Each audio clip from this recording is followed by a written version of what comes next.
அனைவருக்கும் வணக்கம். அமெரிக்க நியூயார்க்கில் உள்ள ஸ்கொயர் டைம்ஸ் என்கிற நவீன கட்டடத்தின் வெளிப்பகுதியில் இருக்கக்கூடிய டிஸ்பிளேவில் தமிழ்நாட்டின் முதலமைச்சர் மு.க.ஸ்டாலின் அவர்களை வரவேற்று புகைப்படத்தை வெளியிட்டிருந்தாங்க. நம்ம எல்லாருமே பார்த்தோம். பல்வேறு முதன்மை ஊடகங்களில் இந்த செய்திகள் போடப்பட்டிருந்தது. கொஞ்ச நேரம் கழித்து அந்த செய்திகள் எல்லாம் நீக்கப்பட்டும் இருந்தது. எங்கடா போட்ட செய்தியை காணுமேன்னு தேடி பார்க்கும்போது எல்லாமே அந்த செய்தியை நீக்கிட்டாங்க. ஏன் நீக்கிட்டாங்க அப்படின்னா, அந்த செய்தி பொய்யான செய்தி என்று உண்மை வந்துவிட்டது. தெரிஞ்ச உடனே எல்லாரும் நீக்கிட்டாங்க. எந்த ஒரு செய்தி சேனலும் உண்மைத்தன்மை ஆராய்ச்சி செய்தி இன்னைக்கு போடுறது கிடையாது. எவனா ஒருத்தர் ஏதாவது ஒன்று கிளப்பி விட்டானா அதை தூக்கி போடுறது, எதையாவது ஒன்று பேசிக்கிட்டு இருக்கிறதா. இன்னைக்கெல்லாம் கண்டென்ட் நோக்கி தான் உலகங்கள் ஓடிக்கொண்டு இருக்கிறதே தவிர மக்களின் நலன் குறித்து எந்த ஒரு விஷயத்தையும் பேசுறது கிடையாது. அரசியல் சார்ந்து நடக்கக்கூடிய அயோக்கியத்தனங்களுக்கு எதிராக எதுவும் பேசுவது கிடையாது. ஆளும் வர்க்கத்துக்கு ஆதரவாகத்தான் இங்க எல்லாமே இயங்கிக்கிட்டு இருக்கு. அப்போ இந்த செய்தி பொய்ன்னு தெரிஞ்ச உடனே எல்லாரும் டெலிட் பண்ணிட்டாங்க. இப்போ காலையில இருந்து உடன்பிறப்புகள்லாம் ராக்கெட் விட்டுட்டு இருந்தாங்க. பாத்தீங்களா எங்க தலைவரின் பெருமையை பாத்தீங்களா, இந்தியாவில இத்தனை மாநிலங்கள் இருக்கும்போது தமிழ்நாட்டின் பெருமையை பற்றி அமெரிக்காவிலே பேச வச்சிட்டாரு எங்க தலைவர், பாத்தீங்களா எப்படி பண்ணிட்டாரு அப்படின்னு சொல்லி பேசிக்கிட்டு இருந்தாங்க. திடீர்னு பார்த்தா திமுகவின் ஆபாச பேச்சாளர் சிவாஜி கிருஷ்ணமூர்த்தியோடைய புகைப்படமும் அந்த நியூயார்க்கில் உள்ள ஸ்கொயர் டைம்ஸ் என்கிற கட்டடத்தின் டிஸ்பிளேல இருக்கிற மாதிரி ஒரு புகைப்படம் வைரல் ஆகுது. இதனுடைய உண்மைத்தன்மையை கண்டுபிடிக்கணும் இல்லையா? அதுக்கு யாரை நம்ம அணுகணும்? உண்மைத்தன்மையை கண்டுபிடிக்கக்கூடிய யூட்டன். அதுக்கு தான் உடனே தமிழா பதிவு போட்டிருந்தாரு. இதனுடைய உண்மைத்தன்மையை கண்டுபிடிச்சு சொல்லுங்கன்னு. சிவாஜி கிருஷ்ணமூர்த்தியெல்லாம் வரவேற்பு கொடுத்து வரலனாலும் ஒரு மரியாதை நிமித்தமா அந்த புகைப்படத்தை அங்க ஒளிபரப்பி இருக்காங்க. முதலமைச்சர் மு.க.ஸ்டாலின் வந்திருக்காரு, அவருக்கு வரவேற்பு. அதே போல திமுகவின் சிறந்த பேச்சாளர், அவருக்கு ஒரு மரியாதை நிமித்தமா அவருடைய புகைப்படத்தையும் அந்த நியூயார்க்கில் உள்ள ஸ்கொயர் டைம்ஸ் கட்டடத்துல போட்டிருக்காங்கன்னா பெருமை தானே அது. இப்போ இவ்வளவு பெரிய அசிங்கமா மாறி போச்சா? இதை என்ன பண்ணணும்? மடைமாற்றம் பண்ணணும். இதை பத்தி பேசக்கூடாது. நேற்றைய தினம் ஜெகத் ரட்சகன் அவர் 908 கோடி அபராதம் போட்டிருக்கு நீதிமன்றம், தட்டி தூக்கி அமலாக்கத்துறை. இதை பத்தி நம்ம பேசக்கூடாது. இது எல்லாத்தையும் மடைமாற்றம் பண்ணணும். இப்ப என்ன திரும்ப பண்றாங்க? மாநில SC/ST ஆணையம் சீமான் அவர்கள் மீது வழக்கு பதிவு செய்ய சொல்லிவிட்டது. சண்டாளம் என்ற வார்த்தையை சீமான் அவர்கள் பதிவு செய்ததற்காக, மேடையில் பேசியதற்காக அவரை வழக்கு போடணும் அப்படின்னு சொல்லி மாநில SC/ST ஆணையம் சொல்லிவிட்டது என்று இப்ப செய்திகள் எல்லாம் போட்டுக்கிட்டு இருக்காங்க. இந்த வார்த்தையை பயன்படுத்தி பேசியதற்காக சீமான் மீது வழக்கு பதிவு செய்து கைது செய்ய வேண்டும் என்பதெல்லாம் இதன் மூலமா ஒண்ணுமே பண்ண முடியாதுங்கிறது தான் என்னுடைய கருத்து. ஏன்னா ஏற்கனவே ஒரு நீதிமன்றம் விடுதலை பண்ணிடுச்சு சாட்டை துரைமுருகனை. அவர் அது குறித்து பாடல, இனிமே இந்த வார்த்தையை பயன்படுத்த கூடாது அப்படின்னு சொல்லிட்டாங்க. அதுக்கப்புறமேட்டுக்கு நடந்த வள்ளுவர் கூட்டத்தில் கூட அண்ணன் சீமான் தெளிவா சொல்லிட்டாரு, அந்த வார்த்தையை நாங்க பயன்படுத்த மாட்டோம், அந்த பாடலை பாடும்போது அந்த வார்த்தைக்கு பதிலாக அந்த இடத்துல வேற வார்த்தையை போட்டு நாங்க பாடிட்டு போயிடுவோம் அப்படின்னு தெளிவா சொல்லிட்டாரு. இந்த ஒரு விடயத்தில் அண்ணன் சீமானை கைது செய்ய முடியாது. எதற்காக இப்ப இந்த செய்தி வெளியே வருது அப்படின்னா, நான் இப்ப கடந்த முறை சொன்ன அந்த 2 விஷயத்தையும், 908 கோடி அபராதம், அப்புறம் இந்த நியூயார்க் கட்டடத்துல வெளியான இந்த புகைப்படம், இந்த அவமானங்களை எல்லாம் மறைப்பதற்கு அதை பற்றி பேசாம இப்ப இதை பற்றி பேசணும் இல்லையா? இதுக்காக தான், வேற ஒண்ணும் இல்லை. மாநில SC/ST ஆணையம் யாருக்கு ஆதரவா செயல்படுங்கிறது எங்களுக்கு நல்லா தெரியும்.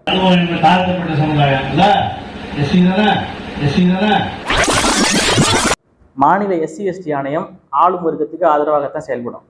மாநில தேர்தல் ஆணையம் இருக்குல்ல, தேர்தல் ஆணையமும் ஆளுங்கட்சிக்கு ஆதரவாக தான் செயல்படும். தெருவுக்கு வச்சு காசு கொடுத்துட்டு இருப்பான், யாரையும் பிடிக்க மாட்டாங்க. ரோட்ல யாராவது மருத்துவ செலவுக்கு காசு எடுத்துட்டு போனாலோ, அல்லது ஒரு மொத்தமான பொருட்களை வாங்குவதற்கு காசு எடுத்துட்டு போனாலோ, 50,000க்கு மேல நீங்க எப்படி வச்சிருக்கலாம் அப்படின்னு சொல்லி பிடிச்சிருவாங்க. இங்க பிடிச்சிக்கிட்டு இருக்கும்போது அங்க ஒரு பக்கம் வீட்டுக்கு 1000 2000 காசு எண்ணி கொடுத்துக்கிட்டு இருப்பாங்க இந்த ஆளும் கட்சிகள் எல்லாம். அங்கெல்லாம் பிடிக்க மாட்டாங்க. இடைத்தேர்தலில் வெளிப்படையா பல காணொலிகள்லாம் வருது, பிடிக்க மாட்டாங்க. ஏன்னா ஆளும் வர்க்கத்துக்கு செயல்படக்கூடிய நபர்கள் இவர்கள் எல்லாம். அதே போல காவல்துறையினர், அதே போல மாவட்ட ஆட்சியர்கள் எல்லாரும் ஆளுங்கட்சிக்கு ஆதரவாக தான் செயல்படுவாங்க. ஆளுங்கட்சிக்கு ஆதரவாக தான் செயல்படுவாங்க. இவங்க இப்ப மாநில SC/ST ஆணையம் அண்ணன் சீமான் அவர்களுக்கு எதிராக இன்னைக்கு ஏன் பேசணும்? அவர் என்ன இன்னைக்கு நேற்று நைட்டு தான் பேசினாரு, இன்னைக்குதான் மாநில SC/ST ஆணையத்துக்கு தெரிஞ்சு இப்பதான் கண்டுபிடிச்சு பேசுறாங்களா? என்னைக்கோ பேசினாரு, எத்தனையோ நாள் ஆயிடுச்சு, இன்னைக்கு பேச வேண்டிய அவசியம் என்ன?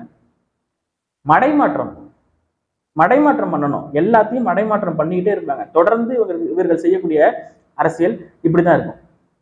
இப்ப நம்ம இதை பத்தி பேச மாட்டோம். சீமான் மீது SC/ST ஆணையம் வழக்கு போட உத்தரவிட்டது. சீமான் கைதாவாரா?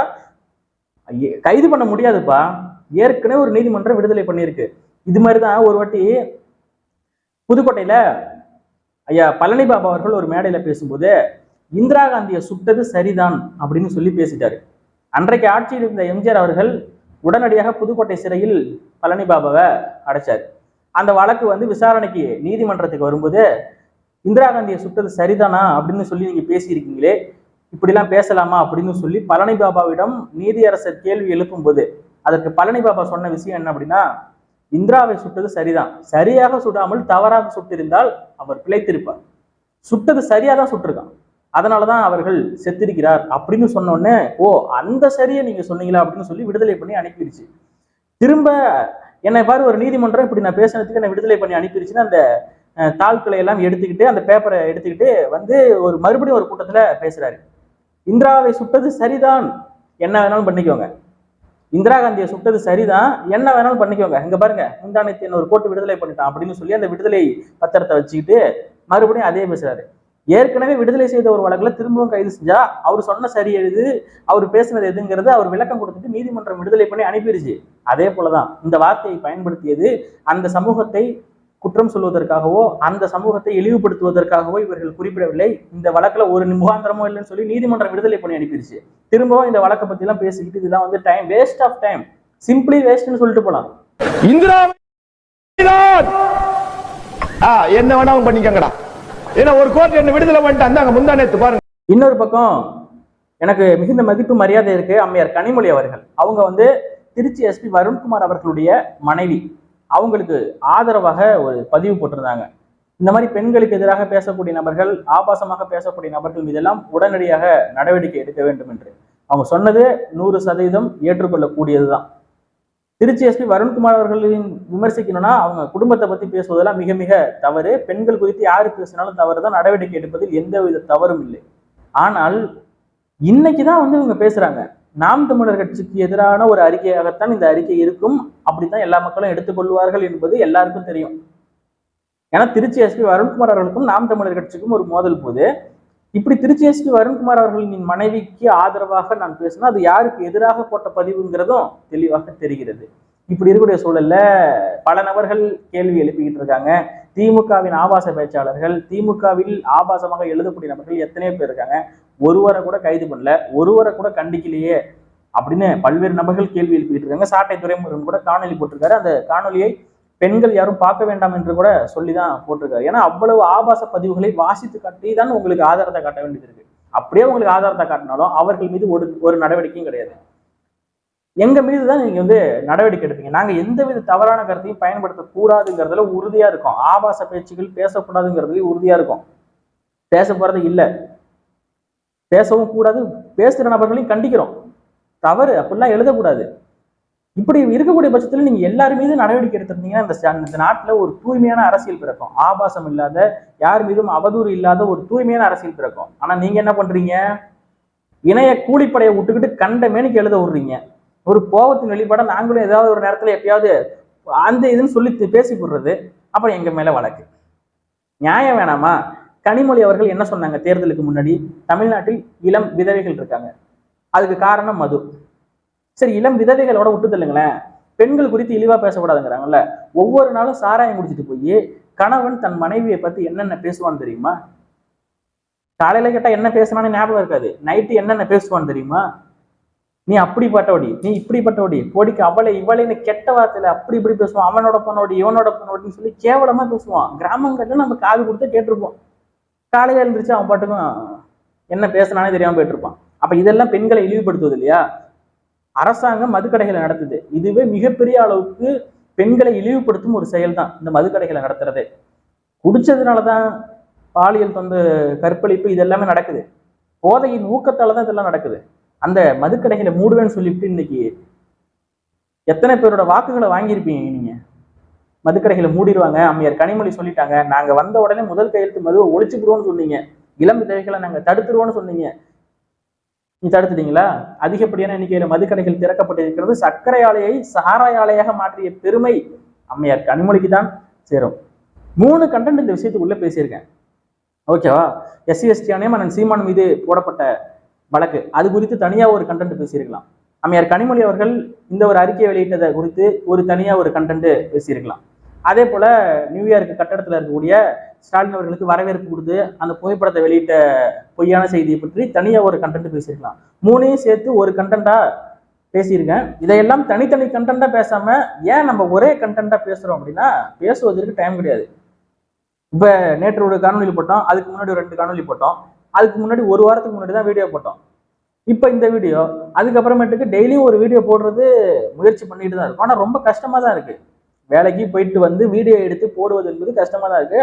அப்படிதான் நாங்க கஷ்டப்பட்டு வீடியோ போட்டுட்டு இருக்கோம். இதுல எங்க இருந்து வந்து உங்களை ஆபாசமா நாங்க எழுத போறோம், பேச வரோம். எல்லாரும் எங்க நாம் தமிழர் கட்சியில் இருக்கக்கூடிய நபர்கள்லாம் வேலைக்கு போகக்கூடிய நபர்கள், எளிய பின்புலத்தில் இருக்கக்கூடிய நபர்கள் தான். ஆபாசமாக யார் பேசினாலும் தவறுதான். அதுக்கு முதல்ல அரசு என்ன நடவடிக்கை எடுக்கணும்? யாரும் ஆபாச சொற்களை பயன்படுத்தி பேசக்கூடாது. அப்படி பேசினா பாரபட்சம் இல்லாமல் எல்லோர் மீதும் நடவடிக்கை எடுக்கணும். திமுகவை சேர்ந்தவங்க என்ன வேணாலும் பேசினா நடவடிக்கை கிடையாது. நாம் தமிழர் கட்சியை சேர்ந்தவங்க ஏதாவது ஒரு தவறான வார்த்தையை பயன்படுத்தினா நடவடிக்கைனா, அப்போ நீங்கள் அடக்குமுறையை எத்தனை நாள் மேற்கொண்டுட்டே இருப்பீங்க? ஆட்சியில் இருக்கிற வரைக்கும் மேற்கொள்வீங்க. ஆட்சி இல்லைன்னா உங்களால ஒன்றும் பண்ண முடியாது. அப்ப பேசுறவன் பேசிட்டு தான் இருப்பான். இது அராஜக போக்கு, இந்த அரசியல் நாகரிகம் இல்லாமல் போறதெல்லாம் தொடர்ந்து கொண்டேதான் இருக்கும். நாங்களும் அதை விரும்பவே கிடையாது. எங்களுக்கு இந்த கேவலமான அரசியலை நாங்க விரும்ப கிடையாது. தூய அரசியலை தான் நாங்க விரும்புறோம். அதைத்தான் நாங்க எதிர்பார்க்கிறோம். மக்கள் நலன் சார்ந்த அரசியலை தான் நாங்க எதிர்பார்க்கிறோம். என்னைக்குமே வந்து ஒரு நேர்மையா இருக்கணும், கண்ணியமான பேச்சுக்கள், அதை தான் அடுத்த தலைமுறையை வந்து சீர்படுத்தும். நம்மளே இப்படி அடிச்சுட்டு கிடந்தோம்னா நாளைக்கு நமக்கு பின்னாடி வரக்கூடிய சந்ததிகள் என்ன பார்ப்பான்? என்னடா இவங்க நாய் மாதிரி கத்திரி கிடக்காரனுங்க, அவனை பார்த்து இவன் அட்டாக் பண்றதும், இவனை பார்த்து அவன் அட்டாக் பண்றதும், இதெல்லாம் ஒரு குழப்பாடன்னு சொல்லிட்டு அரசியலை விட்டு விலகிதான் ஓட நினைப்பான். அதை நாங்க விரும்பவே இல்லை. எல்லாரும் அரசியலுக்குள்ள வரணும், நாகரிகமா பேசணும், ஒரு கரெக்டா இருக்கணும், எல்லாருமே செயல்படணும் அப்படிங்கிறது தான் எங்களுடைய நோக்கமா இருக்கு. மற்றபடி ஆபாச அரசியலை ஒருபோதும் நாம் தமிழர் கட்சியில் இருக்கக்கூடிய ஒரு நபர்கள் கூட விரும்பவே மாட்டாங்க. எல்லாரும் மக்கள் நலன் சார்ந்து ஏதோ ஒரு கொள்கை கோட்பாடுகளை மனதில் வைத்துக் கொண்டுதான் களத்தில் இருக்கிறார்கள். தற்சார்பு பொருளாதாரம் என்ற ஒரு மிகப்பெரிய லட்சிய கோட்பாடு எங்களுக்கு. அதாவது இங்க எல்லாத்தையும் நம்ம விளைய வச்சிட்டோம்னா நம்ம மக்களின் பசி பஞ்சம் எல்லாம் தீர்ந்துடும். எத்தனையோ பேர் வீடு இல்லாம பாலத்துக்கு கீழே படுத்து கிடக்குறாங்கிற அந்த ஒரு செய்தி, எத்தனையோ தரிசு நிலங்கள் கிடக்கு, அங்க எல்லாம் வீடு கட்டி மக்களை குடியேற்றலாம். ஒரு எவ்வளவோ திட்டங்கள் இருக்கு, எவ்வளவோ ஆசைகள் இருக்கு, எல்லாமே பண்ணணுங்கிறதா எங்களுடைய கோட்பாடாக இருக்கு. மற்றபடி நாங்கள் இந்த அநாகரிக அரசியலை ஒருபோதும் விரும்பவில்லை. நன்றி, வணக்கம்.